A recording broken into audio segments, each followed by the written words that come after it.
Good morning. It's Wednesday, August 15th. I am Kazunari Oguchi. I am working as a Korean teacher in Okaya City, Nagano Prefecture. It's cool morning. Today, in Lake Suwako Lake,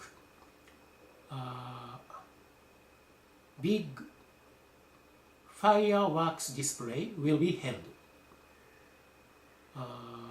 Perhaps a lot of people will come to see it from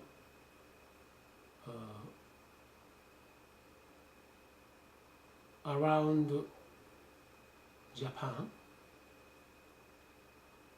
but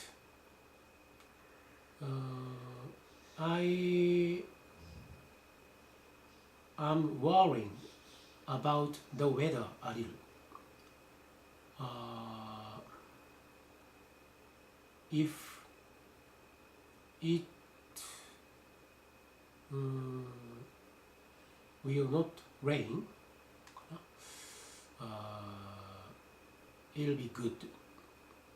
Thank you.